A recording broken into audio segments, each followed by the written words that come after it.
Shri P.A. Muhammad Riyas. Sir, കക്ഷി രാഷ്ട്രീയ ഭേദമന്യേ എല്ലാവരും ഒന്നിച്ചു നിൽക്കേണ്ട ഒരു വിഷയമാണ് സാർ ഈ സബ്മിഷനായി ഇവിടെ അവതരിപ്പിക്കുന്നത്.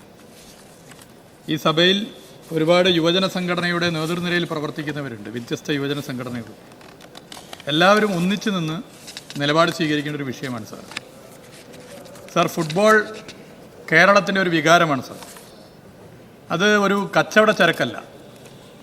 മൈതാനങ്ങളിൽ നിന്നും പൊതു സ്ക്രീനുകളിലേക്ക് ലോകകപ്പ് കാലം കേരളത്തെ ഒന്നിപ്പിക്കുന്നു. അത് ജനങ്ങളുടെ ഒരു ഉത്സവമാണ് സാർ. കേരളത്തിലെ ഈ ഫുട്ബോൾ ആവേശം ലോകം ശ്രദ്ധിച്ച കാര്യമാണ് സാർ. നേരത്തെ ഫിഫ വെബ്സൈറ്റിൽ ഉൾപ്പെടെ 2022 ലോകകപ്പ് കേരളം കൊണ്ടാടിയത് വലിയ നിലയിൽ അവതരിപ്പിക്കുകയുണ്ടായി.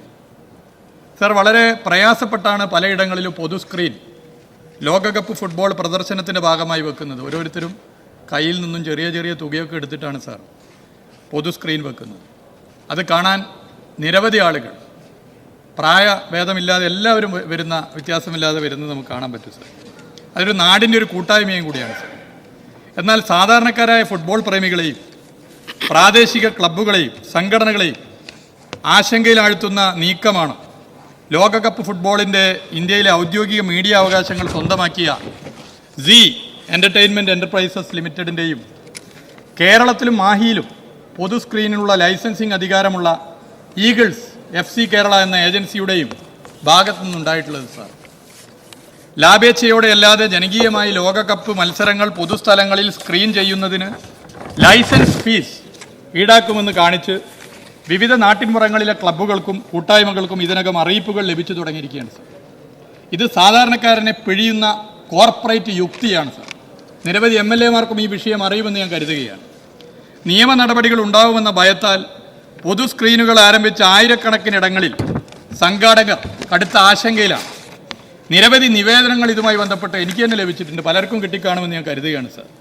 ഈ സാഹചര്യത്തിൽ പൂർണ്ണമായ ഫീസ് ഒഴിവാക്കാൻ ലൈസൻസിങ് ഏജൻസികളുമായും കേന്ദ്ര സർക്കാരുമായും അടിയന്തര ചർച്ച നടത്താൻ സംസ്ഥാന സർക്കാർ തയ്യാറാകേണ്ടതുണ്ടെന്ന് അഭ്യർത്ഥിക്കുകയാണ് സാർ. ബഹുമാനപ്പെട്ട മുഖ്യമന്ത്രിയോട്, സ്പോർട്സ് വകുപ്പ് മന്ത്രിയോടൊക്കെ തന്നെ ഇതിനെക്കുറിച്ച് സംസാരിച്ചു, പ്രതിപക്ഷ നേതാവിനോട് സംസാരിച്ചു. എല്ലാവരും വളരെ പോസിറ്റീവായിട്ടാണ് സാർ ഈ വിഷയത്തെ കണ്ടിട്ടുള്ളത്.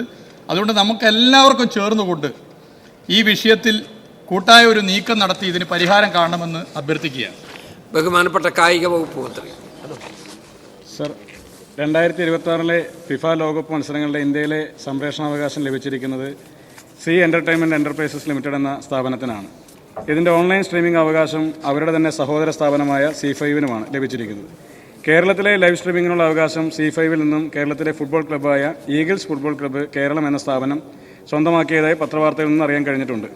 ഇതനുസരിച്ച് വാണിജ്യ സ്ഥാപനങ്ങൾ, പ്രാദേശിക കൂട്ടായ്മകൾ, റെസിഡൻസ് അസോസിയേഷനുകൾ എന്നിവർക്കെല്ലാം കേരളത്തിൽ ലൈവ് സ്ട്രീമിംഗ് കാണിക്കണമെങ്കിൽ ഇവരുടെ ലൈസൻസ് ആവശ്യമായി വരും എന്നൊരാശങ്ക ഫുട്ബോൾ പ്രേമികൾ ഉയർത്തുന്നുണ്ട്. ഫിഫ ലോകകപ്പ് സംരക്ഷണാവകാശവുമായി ബന്ധപ്പെട്ട് ഫിഫയും സീ എൻ്റർടൈൻമെൻറ്റ് എൻ്റർപ്രൈസസ് ലിമിറ്റഡും തമ്മിൽ ഒപ്പുവെക്കുന്ന കരാറിൽ സംസ്ഥാന സർക്കാരുകൾ ഒരു സ്റ്റേക്ക് ഹോൾഡർ അല്ല. കരാർ വ്യവസ്ഥകളൊന്നും തന്നെ പൊതുമണ്ഡലത്തിൽ ലഭ്യമായിരുന്നില്ല. വാണിജ്യ സ്ഥാപനങ്ങൾ, മാളുകൾ അവരുടെ കച്ചവട താൽപ്പര്യത്തിനായി ചെയ്യുന്ന ലൈവ് സ്ട്രീമിങ്ങും കായിക പ്രേമികൾ, ക്ലബ്ബുകൾ, റെസിഡൻസ് അസോസിയേഷനുകൾ എന്നിവയുടെ നേതൃത്വത്തിൽ പ്രവേശന ഫീസ് വാങ്ങാതെ സൗജന്യമായി നടത്തുന്ന ലൈവ് സ്ട്രീമിങ്ങും രണ്ടായിട്ടാണ് സർക്കാർ കാണുന്നത്.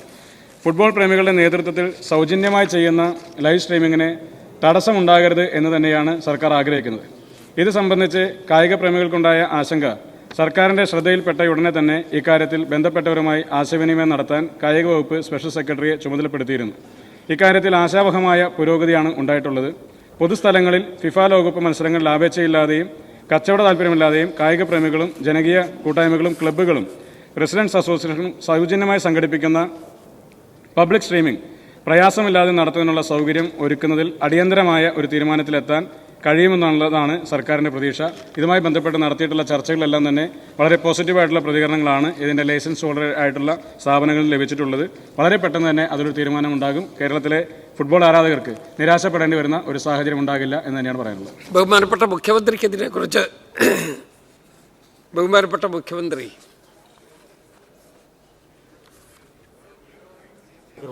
ഇതിനെക്കുറിച്ച്, ഈ സീരിയസ് ആയിട്ടുള്ള കാര്യത്തെക്കുറിച്ച് ബഹുമാനപ്പെട്ട മുഖ്യമന്ത്രിയുടെ അഭിപ്രായം കൂടെ. അല്ല, തീർച്ചയായിട്ടും അത് ബഹുമാനപ്പെട്ട സ്പോർട്സ് വകുപ്പ് മന്ത്രിയായിട്ട് സംസാരിച്ചിട്ടുണ്ട്. എത്രയും പെട്ടെന്ന് പബ്ലിക് സ്ക്രീനിങ്ങിനുള്ള സംവിധാനം അത് ചെയ്യാം. അവർക്ക് ഫിഫയുടെ ഒരു അനുവാദം കൂടി കിട്ടേണ്ടതിൻ്റെ ഒരു തടസ്സമുണ്ട്. ആ ഫിഫയുടെ അനുവാദം കൂടി കിട്ടിക്കഴിഞ്ഞാൽ തീർച്ചയായിട്ടും ഗവൺമെൻറ്റിൻ്റെ ഭാഗത്ത് നിന്ന് വളരെ പോസിറ്റീവായിട്ടുള്ള സമീപനമാണ് അക്കാര്യത്തിലുള്ളത്. അതിനാവശ്യമായ നടപടികൾ സ്പോർട്സ് മന്ത്രിയുടെ നേതൃത്വത്തിൽ നടത്തുന്നുണ്ട്. Thank you very much.